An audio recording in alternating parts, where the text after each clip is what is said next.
It's good. It's good. It's good.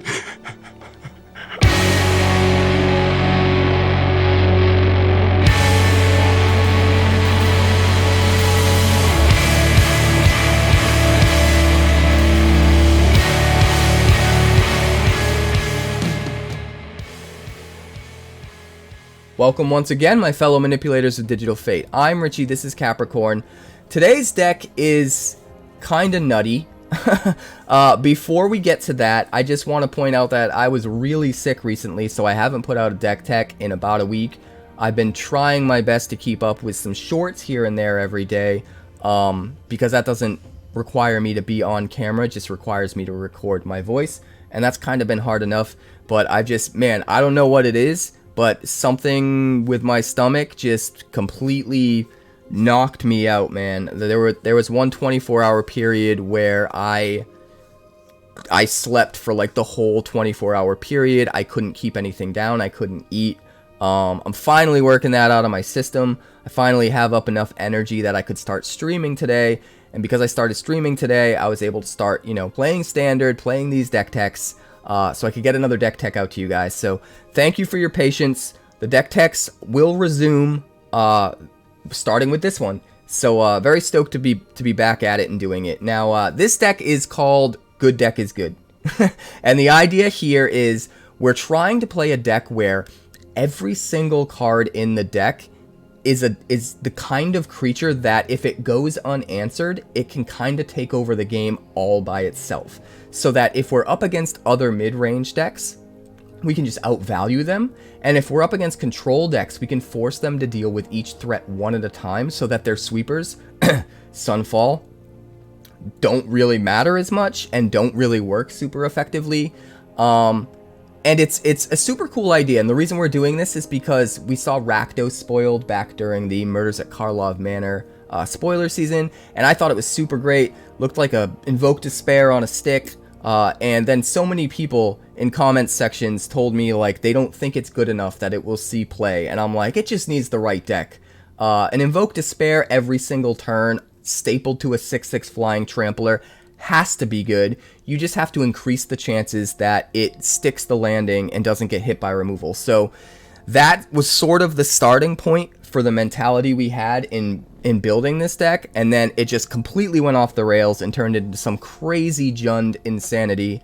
And the deck's nuts, and the games got kind of insane. But before we talk about the deck, make sure you like, make sure you subscribe, do all the things. Leave me a comment down below telling me how much, I don't know, you think I suck and you're glad I got sick or whatever. But all that stuff helps out the algorithm, so I appreciate it greatly. We passed 5,000 subs. Finally past 5,000 subs. We've been screaming towards it for a while now. Super stoked about that. I've got so much stuff on the way. I'm working on a merch store. I'm working on getting channel memberships up. I'm really just kind of trying to figure out what channel membership perks would be worth exploring. So if any of you guys have ideas about what kind of perks you'd like on the channel that might be worth your time, worth a channel membership, let me know in the comments below as well, because I'm going to be spending a lot of time figuring out exactly how to make the best of channel memberships on the channel now that we're past 5,000 subs. So I would love to get your input on that. It would mean a lot to me. And with all of that out of the way, I also stream Monday through Friday over on Twitch. That's twitch.tv/quarantinecapricorn, because if I'm alive and I'm breathing, which right now I'm kind of barely breathing after being so sick, I'm there and I'm streaming. Now let's talk about this deck. Alright, so the idea of this deck is really simple. During spoiler seasons for Murders at Karlov Manor, we saw Rakdos, Patron of Chaos spoiled, and I really love this card. 6/6 flying trample for 6 mana. At the beginning of your end step, target opponent may sacrifice 2 non-land non-token permanents. If they don't, you draw 2 cards. So it's a lot like an Invoke Despair on a stick. Now granted, it's a lowered power level Invoke Despair, but the fact that you get a 6/6 flying trample body attached to it, and the fact that it can just trigger every single turn if it goes unanswered, makes it insanely powerful if it can go unanswered. But therein lies the problem, and a lot of people pointed this out to me during spoiler season, is it's not good enough because it just dies to removal, right? It's never going to get you the value because it dies to removal. And I thought to myself, well, wait a minute. What if we're playing it in a deck where every card is so powerful that they have to run out of removal at some point? And then when they do, whatever card happens to still stick the landing, still be there, can just steamroll over the game. So that's sort of the strategy and the theory going into this deck. It's like, we're getting every single card in the deck as close as possible to being like a one card takes over the game if it doesn't get answered sort of card. Just every card is just insanely good by itself, and we're trying to ride that to victory. That way, whenever our opponent happens to run out of mana, whatever's left standing will just steamroll the game. And if we're up against control, we can even just play out one threat at a time, force them to have to deal with each threat by itself, because each threat should be enough of a threat by itself to potentially close out a game if it goes unanswered for too long.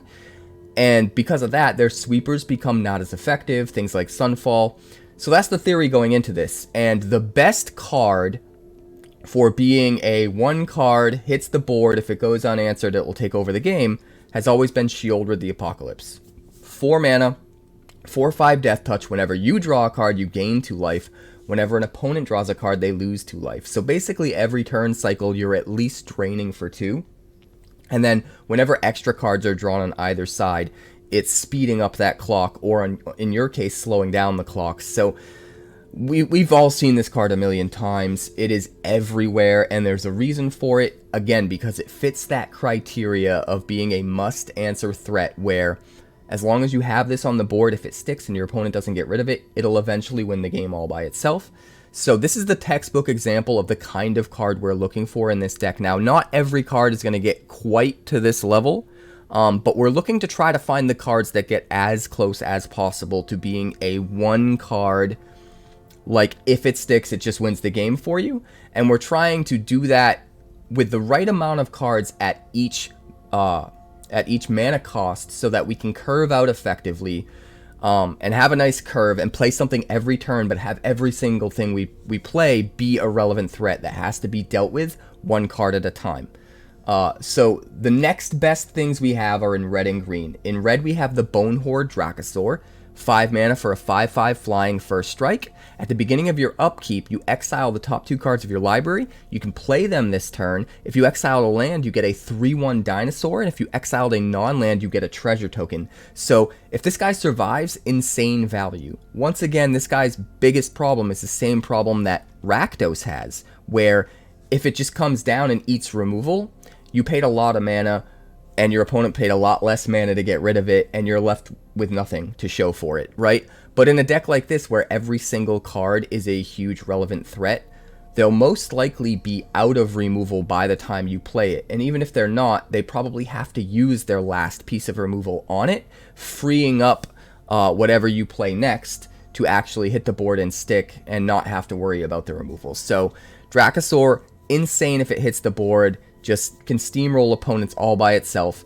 And then the other card in green is Glissa Sunslayer. This is the absolute best card we can find for the 3-drop slot that gets close to doing the same thing. 3/3 first strike death touch for 3, so no matter what, your opponent can almost never block this and come out on top. There are a few scenarios where they can be running first strike creatures and actually trade 1-for-1 with it, but that's the best they can do outside of normal removal. But remember, as we're curving out, we're expecting our opponent to use removal, and we're expecting every single card we play to be removal bait in a way, which is what makes Glissa great here. It comes out, and if they have removal, they absolutely have to use it on her, because she'll just take over the game.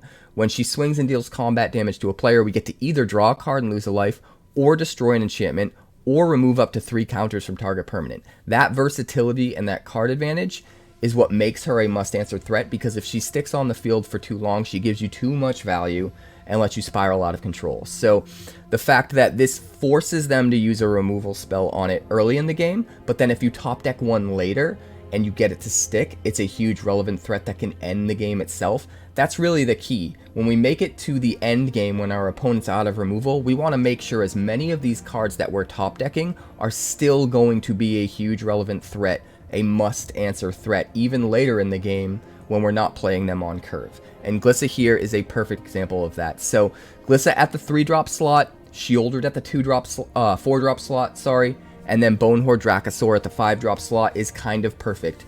As far as the legendaries, I am trying to stick to 2 of each legendary, with the exception of Glissa, because she's just so good and so much better than everything else we have at the 3-drop slot, that I want to go with an extra 3rd copy of her. But we are trying to stick to 2, and the reason we're trying to stick to 2 is because we're also running, to go alongside our Rakdos Patron of Chaos at the 6-drop slot, we're also running these 4 Trumpeting Carnosaurs. Because not only is this insane value by itself, but when it enters the battlefield, it's going to discover 5. And when it discovers 5, since almost everything in the deck is a huge relevant must-answer threat, it's almost always going to find something that is still a huge must-answer relevant threat, along with being a 7/6 trample. So it kind of doubles down on this ability. The problem is, legendary creatures, we run the risk of grabbing a copy of something we already have out, and that's not always the greatest place to be in, so we are limiting our legends, like I said, to just 2, with the exception of Glissa, because she's just too good, and we want to make sure we're able to play her on curve as often as possible. So 3 of those. Let's start at the bottom of the curve and work our way up to go over the rest of the deck. We've got 4 Case of the Stashed Skeleton.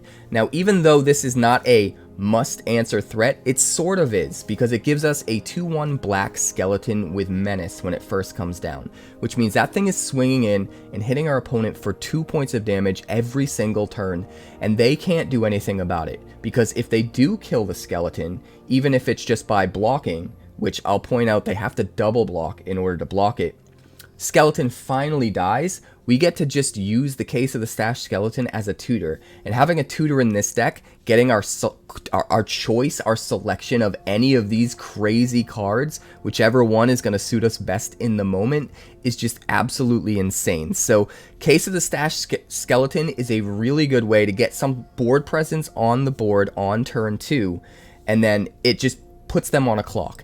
And even though it's only a 10-turn clock, which isn't quite a fast enough clock by itself, what it does do is it makes it so that if even one of our other creatures ever gets in for damage, now all of a sudden that clock is hugely relevant, and that 2 points of damage every single turn, starting from turn 2, is going to finish the game by itself pretty quickly. And it forces them into a position where they kind of have to use removal, or maybe even double block the skeleton and then not have a blocker left over for something else that's swinging in. Maybe they have to now get rid of the skeleton, and then we're able to tutor. So I feel like in a deck like this, it just kind of provides a clock and insane amount of card selection later on when they kind of finally get to that point where they're super desperate. So I just think it's kind of like the perfect 2-drop card in a deck like this. And then we're obviously running 4 Deep-Cavern Bat. Now, this is the one card in the deck that doesn't really fit the mold that I was talking about before, of like a must-answer threat, but it kind of does the reverse. It comes in onto the battlefield, and it hits something from their hand, and you get to exile it under the bat, and you can hit the most important, most must-answer thing from their hand. Maybe you're hitting the thing that's going to answer one of your threats, and maybe now you start getting things to stick on the board one creature sooner because of the Deep-Cavern Bat pulling something out of their hands. So I think Deep-Cavern Bat can be really good in this deck. It's difficult finding 2-drops that fit the criteria of trying to be this, like, can take over the game by itself. But Deep-Cavern Bat is a card that, even though it doesn't do that, it supplements what the deck is doing so well and absolutely deserves to be included. And then we've also got 2 Inti. I think Inti is the closest we can get to a card that, quote-unquote, takes over the game by itself at the 2-drop slot. 2 mana for a 2/2. When it swings, you get to discard a card. If you do, you put a +1/+1 counter on target attacking creature, give it trample until end of turn, and you get to exile the top card of your library and play it. So as long as you swing first before you play anything, you can basically play whatever you exile every turn. So it's basically like drawing a card and getting a +1/+1 counter on your 2/2 trampler every single turn, right? Even this just by itself can swing as a 3/3 trampler on turn 3 and basically draw you a card as long as you can play that thing. And then on turn 4, it can swing as a 4/4 trampler and draw you another card. And then on turn 5, it can swing as a 5/5 trampler and draw you another card. So it sort of becomes this must-answer threat that can win by itself, just not to the same turned up to 11 sort of degree that all the other cards in the deck are. But as far as 2-drops go, it is a ton of value, absolutely worth the inclusion, so we're running 2 copies. Moving on to our 3-drop slot, we already talked about 3 Glissa Sunslayers, and we also have the 4 Trumpeting Carnosaurs, which can be discarded to deal 3 damage to a creature or planeswalker, and that's kind of like an alternate source of removal in the deck.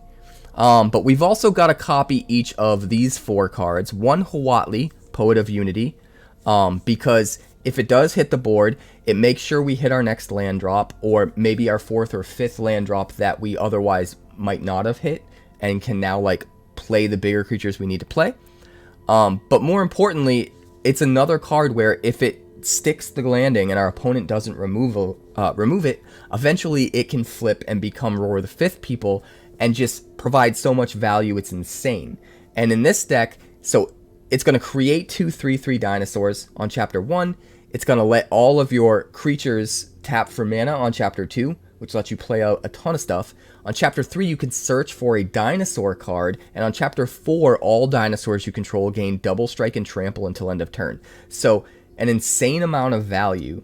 But what's important to note here is we are actually playing a decent amount of dinosaurs to fetch with Roar of the Fifth People. So Bonehoard Dracosaur and Trumpeting Carnosaur are insane fetches for Huatli when it gets to chapter 3. So it kind of fits perfectly in the deck, but we're only going to run 1. It is legendary, and we don't want to run too many basics to fetch with it, and it's not as powerful if we don't have a basic to fetch with it. So I'm happy with just the 1. For similar reason, I'm just running 1 Breeches Eager Pillager. 3/3 first strike for 3 is pretty powerful on its own. When it swings, you get to make one of their creatures not block, or make a treasure token if you're 1 mana short of playing your Balmy Thing, or exile the top card of your library and play it this turn if you are, running out of gas. It can kind of just do everything, and if it stays on the field and just does that every single turn while swinging in with first strike and being really hard to block, it can just take over the game. Not to the same extent as some of the other cards we'll get to, but pretty close for a 3-drop, so we're absolutely including one of these. 1 Gix Yawgmoth Praetor. It doesn't necessarily take over the game, but it is a great card that gives us a nice end game activated ability if we top deck it later on. But most importantly, it just synergizes really well with all of our 2-drops. Whether it's the skeleton from Case of the Stash Skeleton, or the Deep-Cavern Bat itself that has evasion, or even just Inti that's bigger than it should be for a 2-drop every time it attacks. All of them attack super well into the opponent's board on turn 3 after slamming a Gix, and increase the chances of being able to draw off of it. So including at least one of these I think is a pretty good idea. And then we have one other 3-drop slot that we want to fill, so we're going to fill that with a Preacher of the Schism, because I do think it's the next best creature in line. It is a 2/4 Death Toucher. It is not a legendary creature. We're just running out of slots to include cards. That's why we have 1. But 2/4 Death Touch for 3. When it attacks, if you attack the player with the most life or tied for most, you get a 1/1 lifelinker. And if you attack the player with the least amount of life or tied for least, you draw a card and lose a life. So again, this is going to provide endless value turn after turn.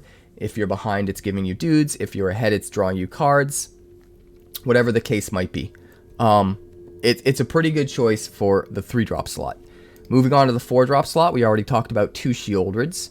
We've also got 2 Massacre Girls, because giving all of your creatures Wither is insane. Drawing cards off any of your creatures, your opponent's creatures that die in combat because of the Wither is also pretty insane. And then the Menace actually helps it be a pretty relevant game-ending threat in its own right as well. So I think it's worth the inclusion here. And then we've also got Anzrag the Quake-Mole, because if this goes unanswered, this can also end the game. Even if you're not abusing the activated ability, which is 7 mana, to make it so that it has to be blocked each combat this turn if able. even if you're not using that, just swinging with this and a couple other guys, if you manage to get a couple guys to stick, is super powerful, because even if they block the Anzrag with something that's going to kill it, the other things still get through, and then you still untap and get another attack phase even if the Anzrag dies there, and sometimes that alone is enough to just close out a game. So even if you can't just go off with the Anzrag and use the ability or find a way to keep it alive or whatever, like, it can still close out a game regardless, so I think it's worth the inclusion as well. Moving on to the 5-drop slot, we've got our last 2 cards to talk about here. Just 1 copy of 5-drop Sheoldred, because it's a 4/5 menace that's going to make them sack a creature when it comes down, so it gives you automatic value right away. But if you get to flip it for 5 mana, if they don't destroy it first and deal with it and let it survive the turn cycle, you flip it, and then it just gives you insane value, right? You get to kill the biggest threat on the board, that is a creature or planeswalker, and then on chapter 2, each opponent has to discard 3 cards and mill 3 cards, and then on chapter 3, you get to put all creature cards from all graveyards, including yours, which you have an insane board of creatures here, onto the battlefield under your control. So, kind of insane, if you can pull that off. So, we're going to absolutely include it in a deck where we're trying to just play insane threats until one finally sticks, because if this is the one that finally sticks, it's got all the value in the world. And for similar reasons, we've also got 1 Vorinclex. 2 green and 3 for a 6/6 trample reach. When it enters the battlefield, we get to search for up to 2 forest cards, reveal them, put them into our hand, and then shuffle. And it's worth noting that we have 4 Xayatura's Proving Ground to go alongside our 1 forest as things that we can fetch with the Vorinclex. But then if we get to 8 mana, without any other stipulations, we can just pay the 8 and flip this, and it can also take over the game by milling 10 cards on chapter 1, put up to 2 creature cards from among the mill cards onto the battlefield, so grabs the best 2 creature cards, which can be absurd because this deck is just filled with insanely good creature cards. And then on chapter 2, we get to distribute 7 +1/+1 counters, and then on chapter 3, every creature gains the ability to pay 1 and fight. So this is another guy that, if he just survives, he's going to take over the game by himself. So this is the deck. Everything's kind of insane. There are certain decks that give us a lot of trouble.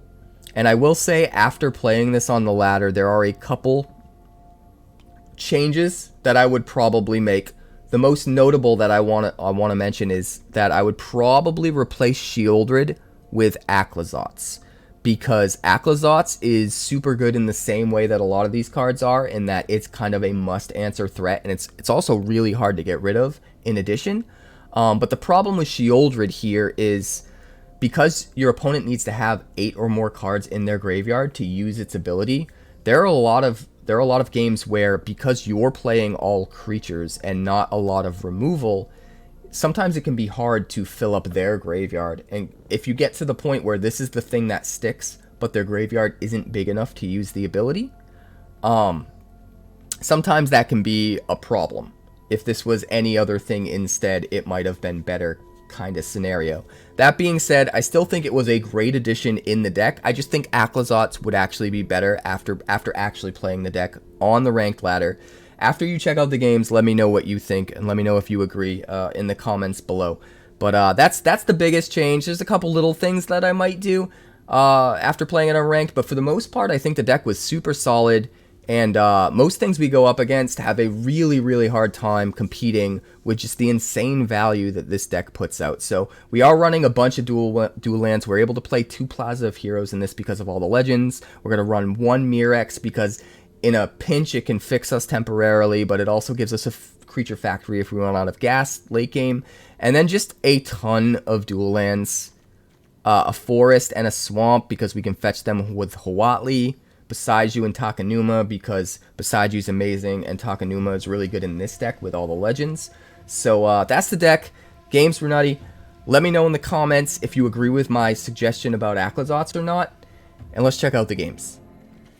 Alright, we've got no 2-drop, and we've got a second Proving Ground. We're gonna mulligan this. This looks a little bit better. Toss back Anzrag.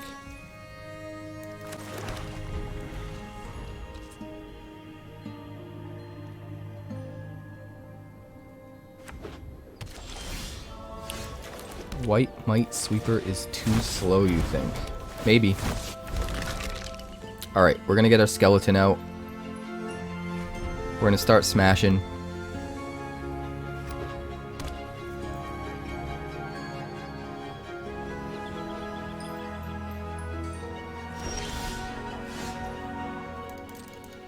Alright, we will swing.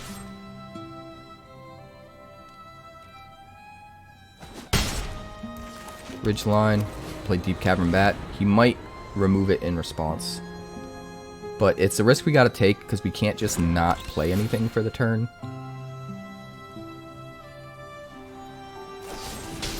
Yeah. We still get to look at his hand, which is nice. So he's got a Glissa and a Path of Peril.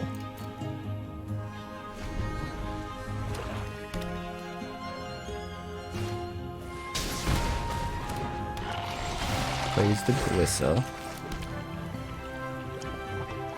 I mean, we could play Inti. I think it's probably better to just jam Massacre Girl, right? Get in for 2. Lots of menace. Glissa can't really stop that. Path of Peril doesn't really stop it either. But you could Path of Peril at least get rid of the skeleton if you wanted to. No, he's just going to commit to the board. Can't really swing because we just crack back.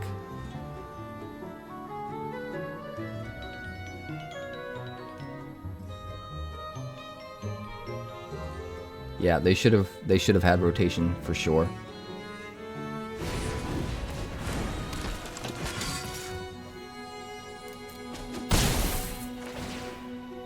All right, that was a mistake.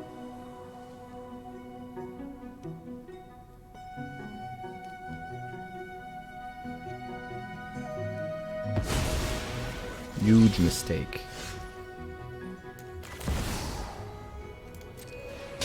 We'll go with Sheoldred here.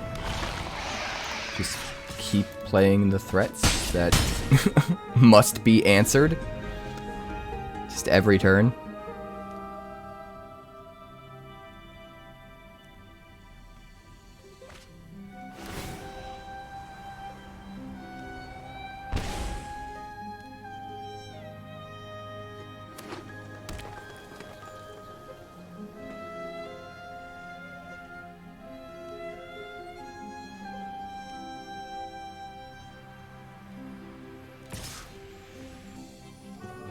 No blocks.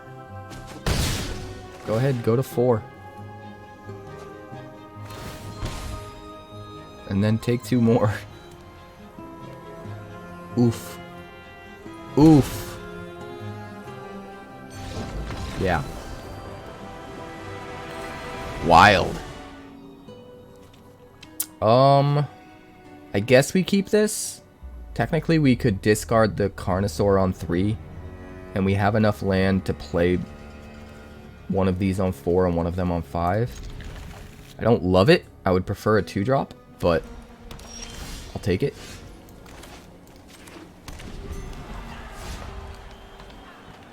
Well, now we have all the land we'll ever need. Maybe we don't even discard the Carnosaur.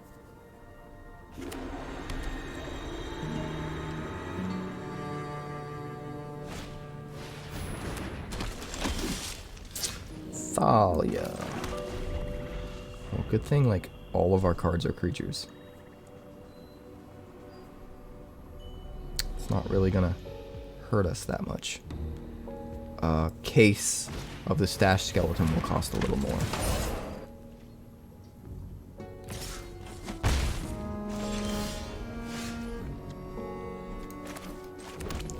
I think we probably kill the Spellbook Vendor right now.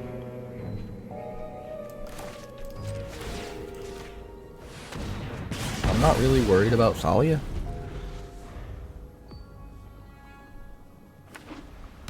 We'll jam Massacre Girl and then Sheoldred. Just in case he has removal. Sheoldred's going to be the better card to keep up. 𝐂𝐕𝐈𝐎𝐑. Whew.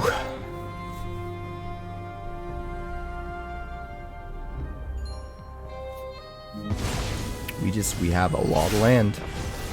I feel like a broken record at this point, but we have a lot of land.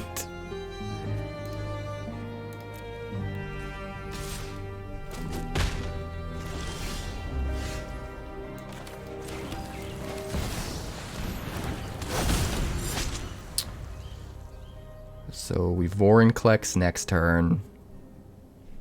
Sheoldred the turn after. We're still probably okay. Just because of the value in our creatures, which is kind of the entire point of the deck, right? 24 lands. Not even that many.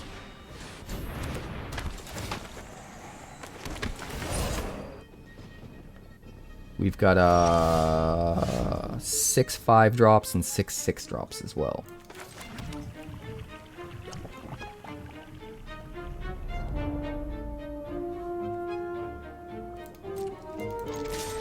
We're gonna swing.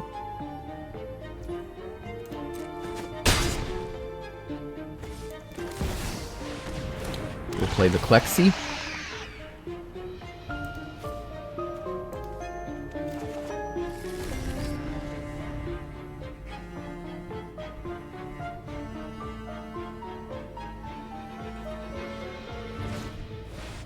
Ossification the 𝐂𝐋𝐈𝐻.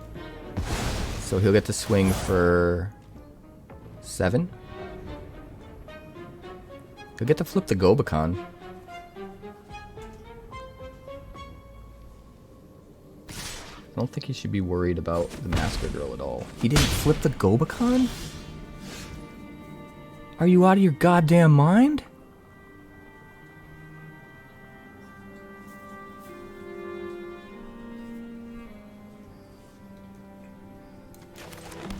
Why didn't bro flip the 𝐂𝐕𝐈𝐻𝐑?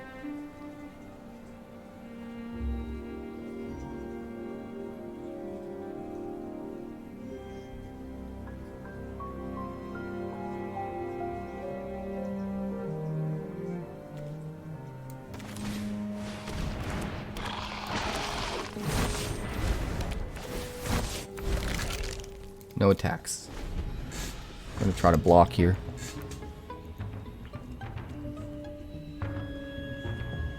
Hold up the ability to block in case he's got like a Brutal Cathar or something.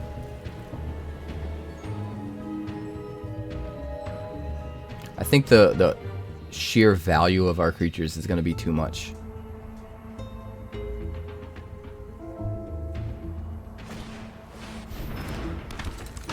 Adeline.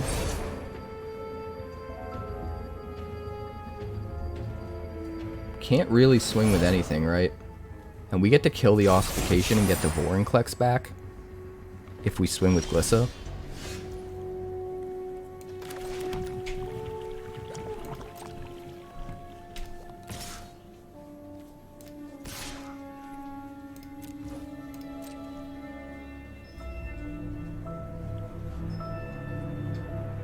Do it. Do it. Do it, old maid.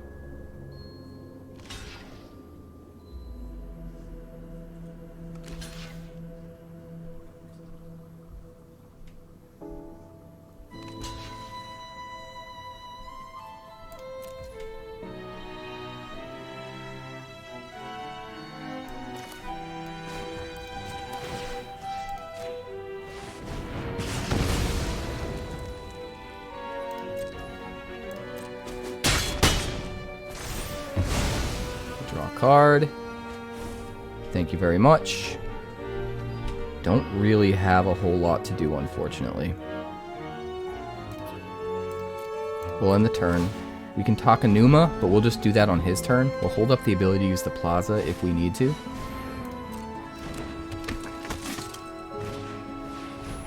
Come at me, bro. So ready to trade with your Adeline.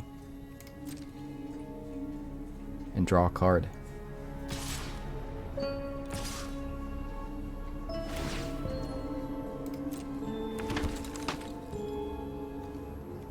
Or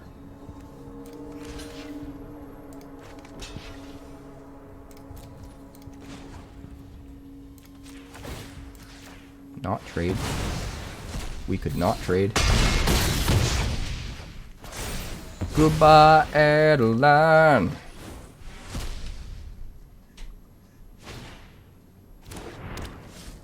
Yeah, you got a Light Shield Array.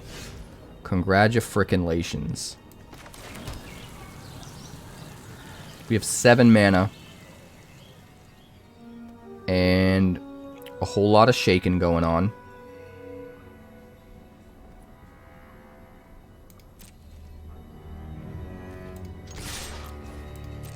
Do some swingings. Kinda has to block. Doesn't have to block the Massacre Girl, has to block the Glissa. Doesn't want to block the Glissa. Oh my god.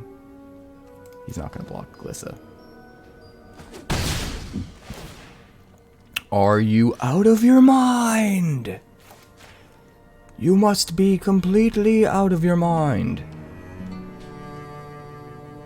Gimme. Gimme.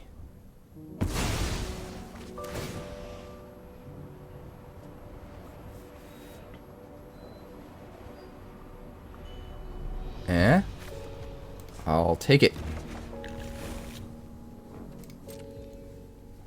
Next to damage. Hit for 4. Alright. What now, guys? 7 mana.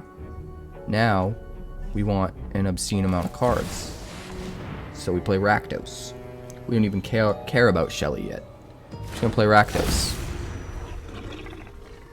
And then we can still talk Enuma. Because we have 4 legendary creatures out. Seems good to me. Would you like to sack some things, sir? You know, just give me all the creatures. Sounds good. Adeline, sure. Still can't really attack. Well, I guess you could sack the Light Shield Array, right? You could get away with it.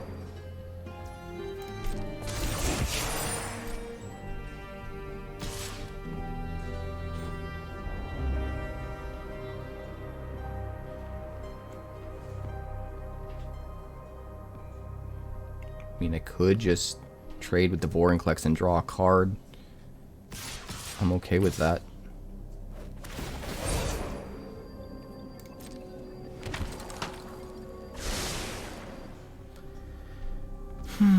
We don't have first strike on any of these, right? So we have to block here, no matter what. And then we gotta block here.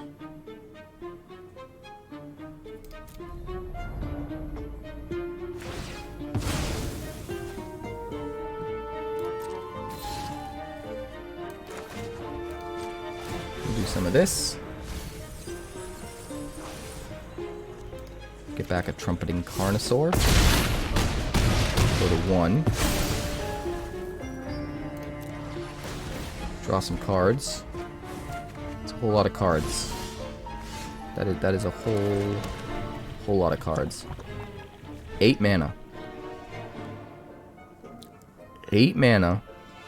And we need to gain life.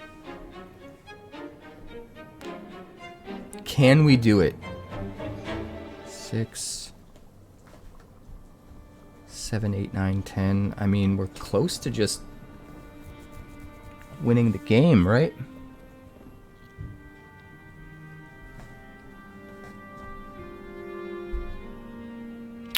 Four. Let me think. 6. Carnosaur would only leave us with 2 mana.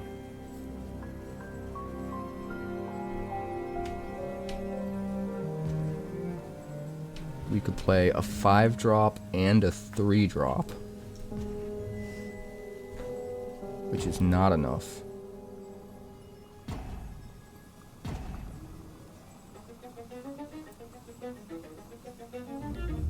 think we just need the Shelly.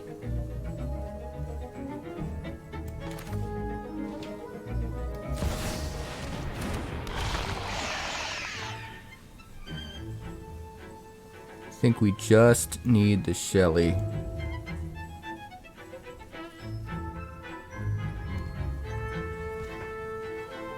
And we might as well sack this, right? Because unless he sacrifices things he's going to attack us with,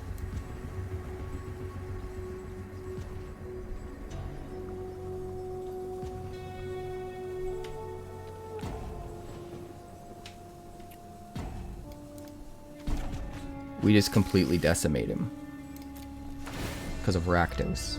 We're going to go up to 5 if we draw cards.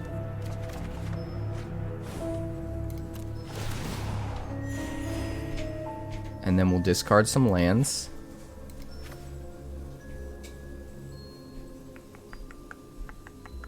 Maybe discard another Rakdos. Damn, how many do we have to discard? Discard Case. Discard Glissa. Good lord. Maybe I should have discarded another land. But those can be used to gain life with Sheoldred, so...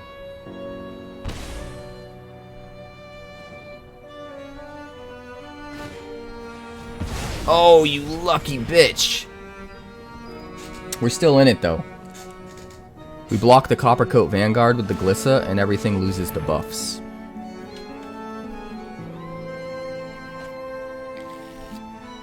Which is super, super important. So Adeline will actually lose 2 power, because it'll lose a creature that's buffing it, and it will lose the buff from the Vanguard. At instant speed. So we could block Adeline with Rakdos, Coppercoat Vanguard with Glissa, Recruitment Officer with Massacre Girl, and only take 2 points of damage. We have 8. 8 mana. So that's 6 and 2 or 5 and 3. We're gonna go Carnosaur. Oh god, a Deep-Cavern Bat.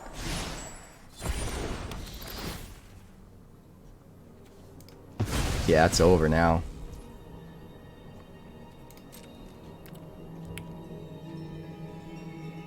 Do we still need to keep the first strike up? Probably not.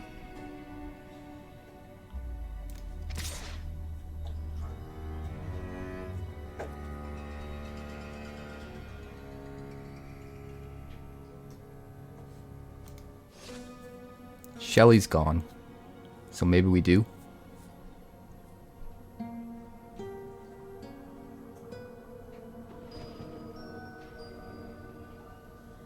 Yeah, you know what? No attacks.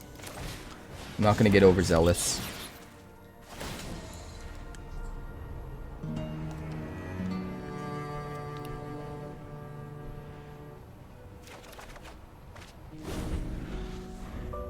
If he ends up top decking something like a Brutal Cathar or an Ossification, I don't want to be caught with my pants down. And I'm clearly going to probably anyway. You should probably... No? You're going to hit Rakdos, not the Deep-Cavern Bat?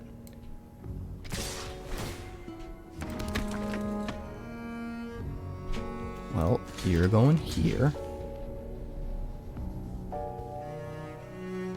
You're going here. You're going here. And you're going here. Actually, I don't even need to block there. I'll just attack back. Yeah, we're gonna do it like this. So first strike kills the Vanguard. We draw a card. Everyone's power goes down. We only take 3. We draw more cards. Good game. Seems pretty good to me.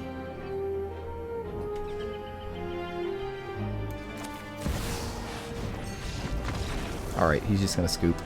I just wanted to like jam everything out of our hand yet. So. Alright, we're gonna keep this. Start with a Proving Ground. Do we do the bat on one?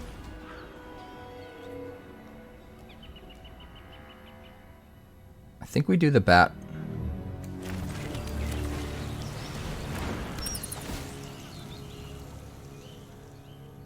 Graveyard, a Glissa. Well, we'll get rid of the Glissa.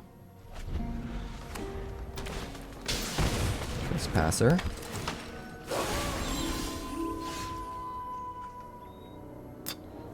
Do we play Inti and buff up the bat?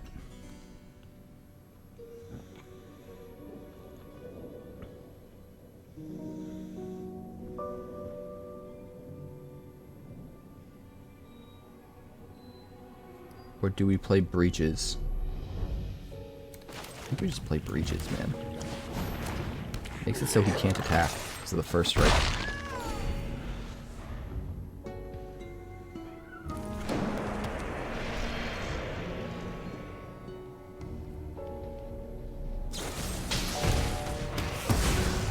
Alrighty, go for the throat sit. That's fine.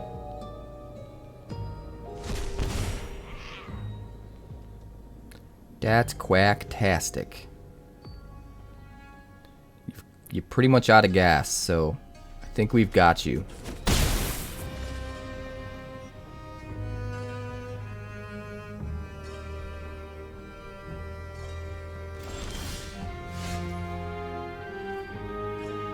Alright, so we're gonna start with Inti here. And hopefully we'll hit a land.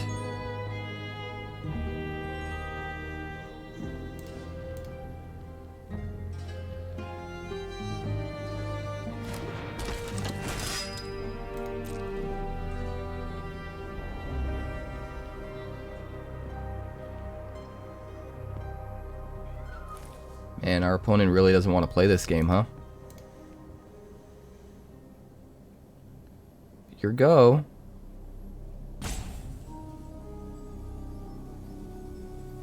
Is he just gonna quit? We're gonna discard an Anzrag.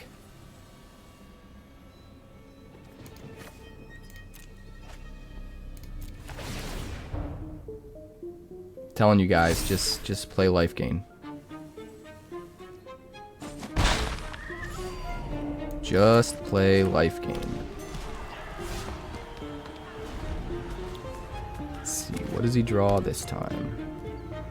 He's in top deck mode and we still have plenty, so.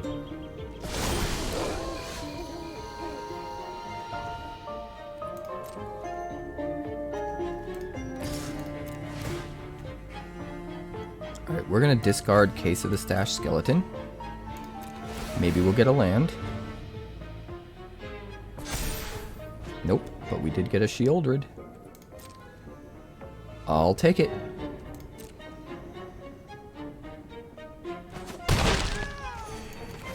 We will play the Sheoldred.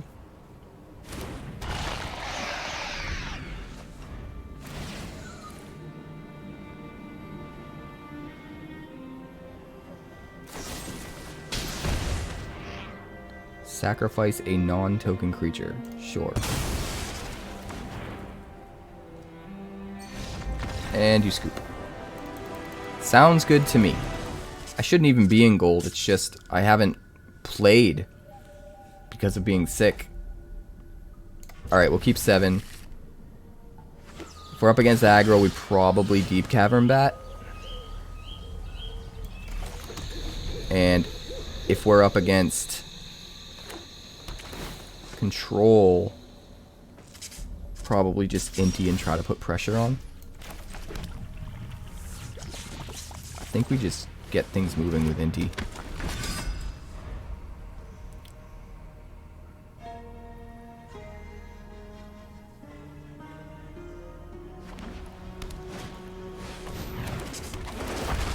Stomper.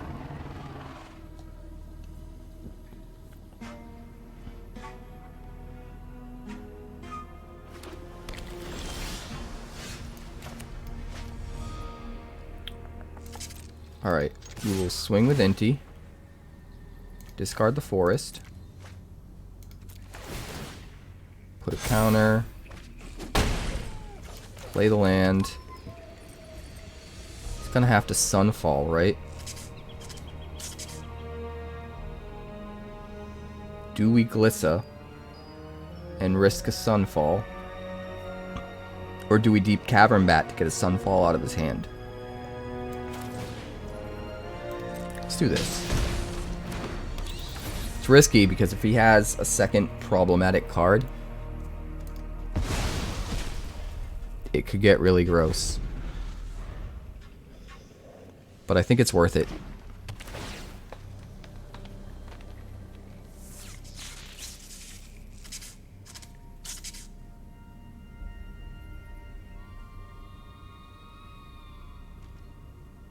Clearly you play the Invasionist and he didn't. He wants to outrageous robbery me?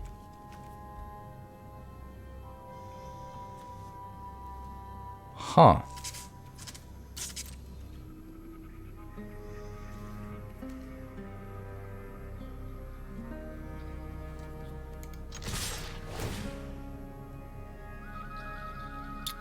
Alright, we're gonna discard Sulfurous Springs.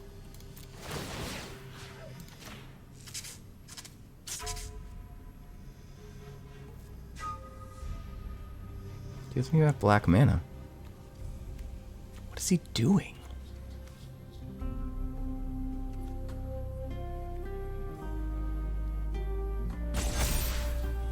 Did he already quit? Is that what's going on? I think he already quit, guys.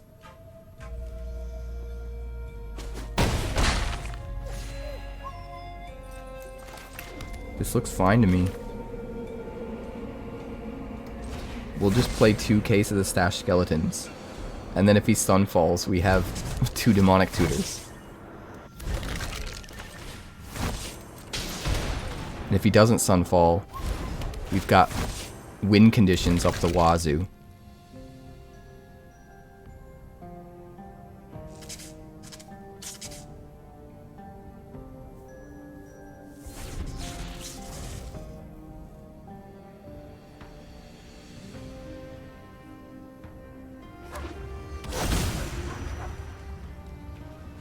Yeah, Mythic can be pretty tough, Striker. It's all the best players in the game.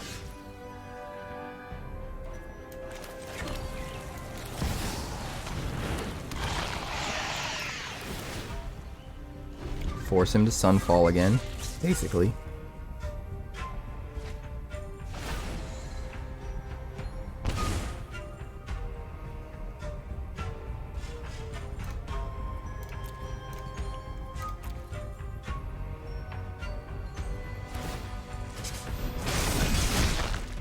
Ooh, he's not going to. Dangerous.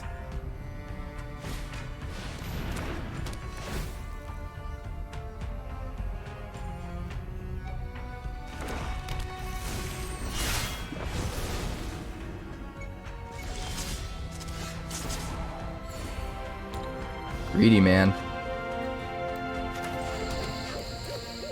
Let's sack one of these.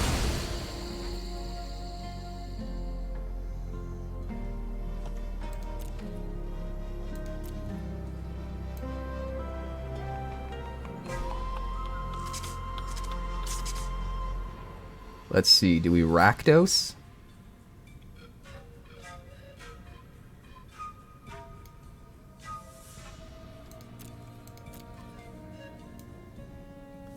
Play anything that costs 4 or less. We could get Massacre Girl, we could get we couldn't play Rakdos. We could get another Sheoldred that we don't need. I think our best bet is just another Deep-Cavern Bat, as funny as that seems.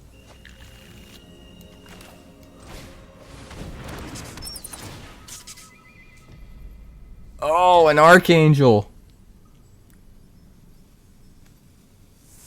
Well, we're gonna have to hit the Archangel, for sure.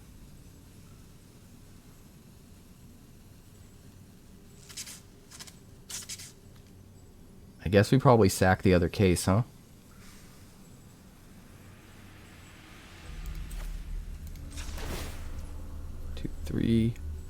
5.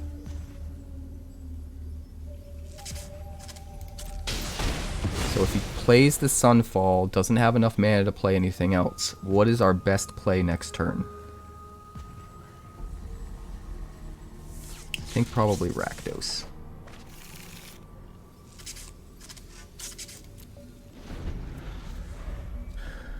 Alright, pass to you. He'll draw, he'll take 2. He's got a Sunfall, right? He's gotta. He can't get greedy. He gets back his Archangel if he Sunfalls. No, he's gonna Herd Migration. Captain Insano over here. Holy shmoly.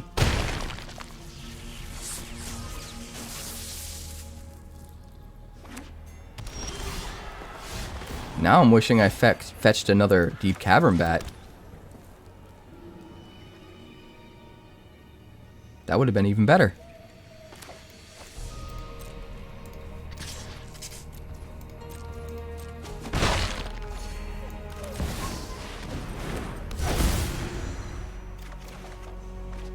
Thank you. I'll draw some cards, gain some life, have a big blocker. Would you like to Sunfall, sir? Go to 5.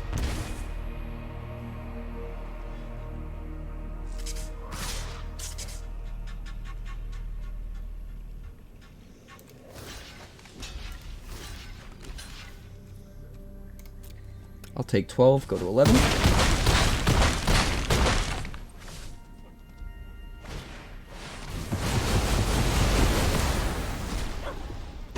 That is fine. I'll allow it.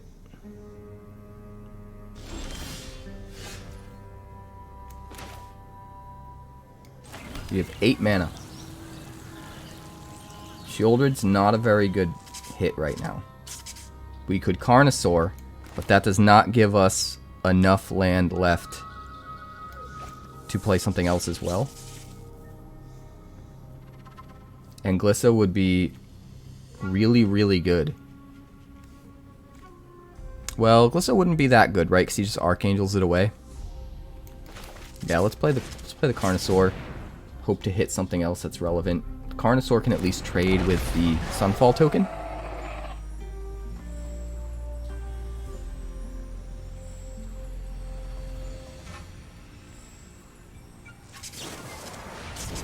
It's gonna robbery me. Oh, we hit the Deep-Cavern Bat. Sick. That was what I was hoping we'd hit. Get his Archangel. That's hilarious. I wonder what he pulled from us, though.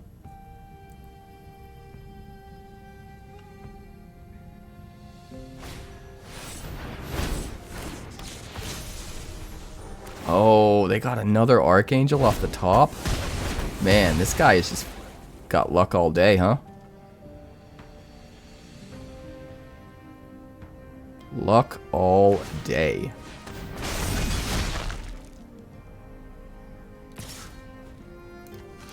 Of course we trade. Of course we trade. Come on now. Alright, we have 8 mana.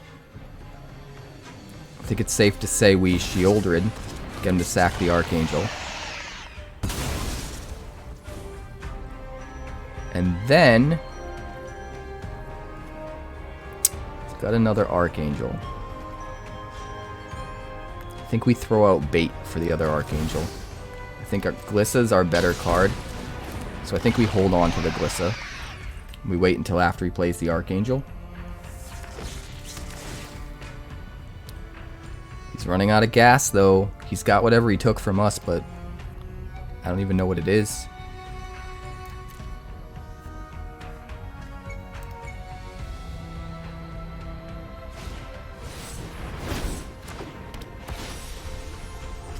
There's the Archangel. Oh, is he going to flip it? He's not even going to target our creatures. Oh, he's going to hit us. Okay. Okay.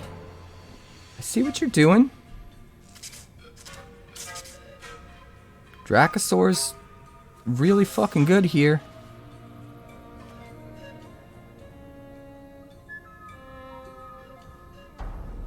One, two, three, four, five. We get to play Dracosaur and Glissa. That's probably better than flipping Sheoldred, right?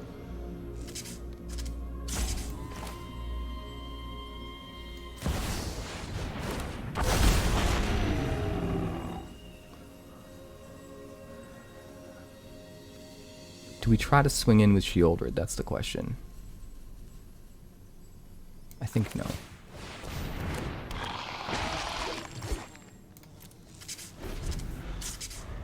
He has to top deck something really, really good.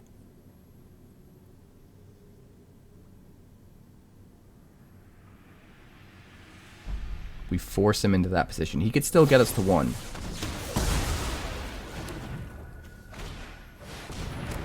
Alright, I don't think that's good enough. Dracosaur can still block the Archangel. Even if he targets Dracosaur with Breeches so that we can't block. We just crack back for the win next turn. And we're at 1. So I think we got him. I think we effectively ran ramp out of gas. Through multiple Sunfalls and multiple Archangels. Works for me.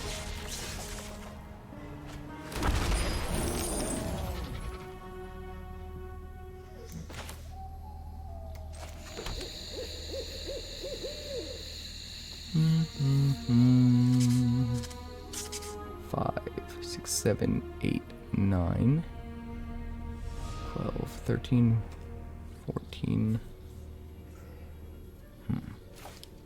Do we swing? Do we bother swinging?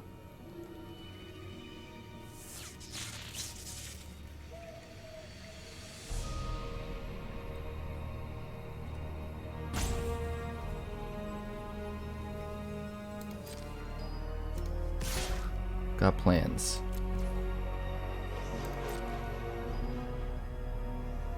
Sheoldred is legendary. So Plaza of Heroes. Give it indestructible if we need to. Decline.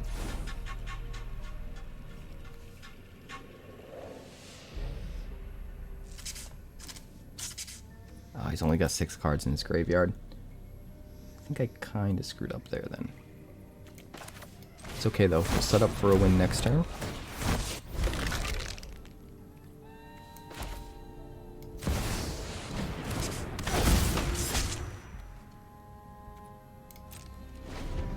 Unless he gets super lucky.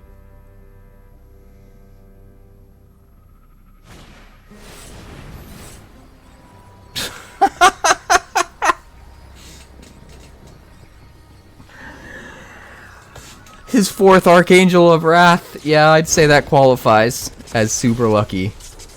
What a dick. What a dick. Can you believe it? I think not having rotation is just making it way more obvious that power creep is a problem. I think power creep has always been a problem. I think the kind of issues that we experience with the power of a turn being too powerful, and therefore mana screw affecting the game too much, mana flood affecting the game too much, going first affecting the game too much, all of that stuff stems from the same problem. That problem is the power of a single turn way too powerful. And I think that was always kind of the case for the last handful of years, but it wasn't as obvious because of rotation. I think without rotation, it's just slapping everyone upside the face and making it way more obvious that going first is too powerful. Mana flooding or mana screwing is way too powerful for your opponent. Those things need to be addressed now. They either need to walk back the power creep to the average power of a turn being at an acceptable level where the impact from Mana Screw, Mana Flood, or going first is not going to hit as hard. Or if they're going to keep things at the power level they're at, then they need to fundamentally change the rules of Magic to rebalance it and account for it. You need to not completely get rid of Mana Flood, Mana Screw, because it's a fundamental part of the game, but it needs to be mitigated. There needs to be some kind of a rule implemented, or even just cards in the new sets that have abilities that somehow mitigate the problem of Mana Flood and Mana Screw. And then you also need to fundamentally change the rules so that if you're on the draw, you get some kind of an advantage that helps you keep up with being on the play. Because being on the play is just, a lot of times, it's not a win. And it's ridiculous. I'm going to keep this.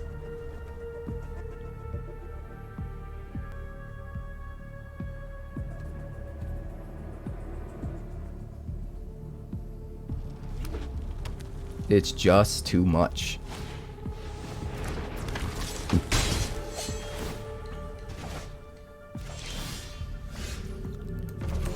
Like, I probably can't compete now. Because he's on the play. Literally only because he's on the play. Like, he basically gets to start the game with me at 3/4 health. 3/4 health. And there's not really anything I can do about it.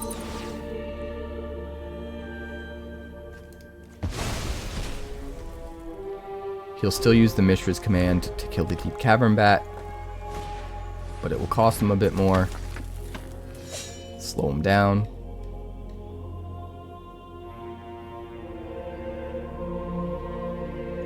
And then he won't be able to kill a 3 toughness thing, which will be my Glissa that I play next turn.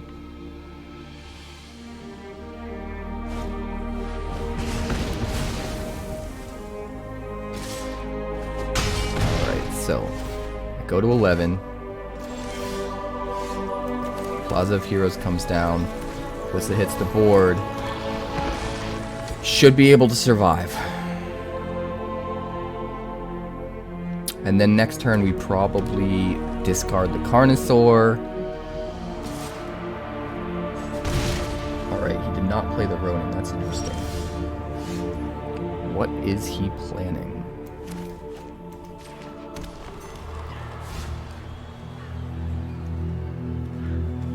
Maybe he just doesn't have anything better to do? Pass a turn. I'm not going to swing with my Glissa because of the Ronin. Play with fire me. Okay. So I might have to discard the Carnosaur to kill the chick. I'd really rather not because Bonehoard Dracosaur is coming down next turn. Lots of card draw.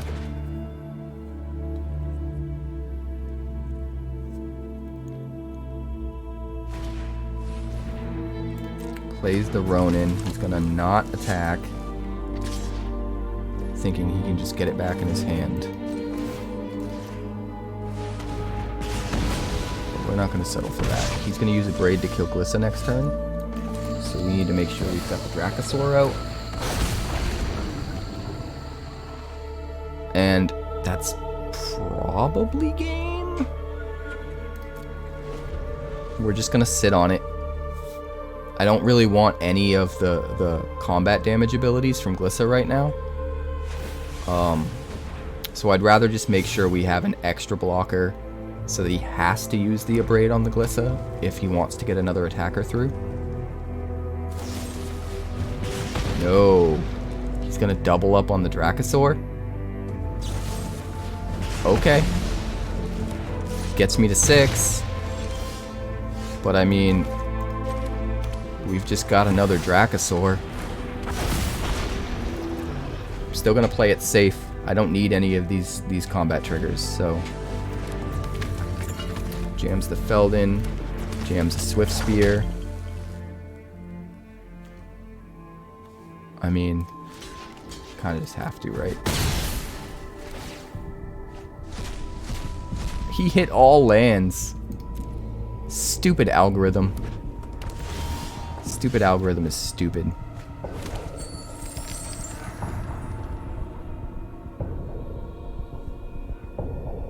So stupid.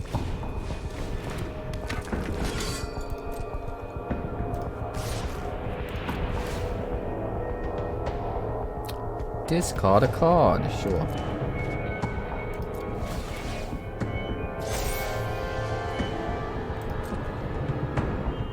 Wow, I can't believe none of those were lands. I really expected at least one of them to be.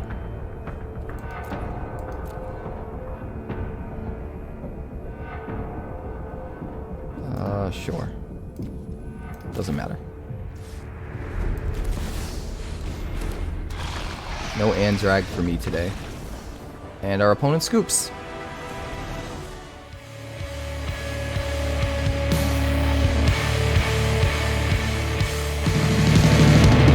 Thanks so much for checking out my channel. I'd like to give a huge shout out to all of my patrons over at Patreon. Without you guys, this channel would not be possible, so honestly, thank you from the bottom of my heart for all of your contributions. If you haven't yet, like and subscribe. The more likes we get and the quicker we get them, the bigger this channel will grow and the faster it will grow. I'd love nothing more than this channel to become something very special for you guys, but it's entirely up to you how fast that happens. Also, if you'd like more deck text, that's somewhere over there. And if you'd like to see what else the channel's been up to lately, that's somewhere up that way. Also, subscribe, circle below, do all the things.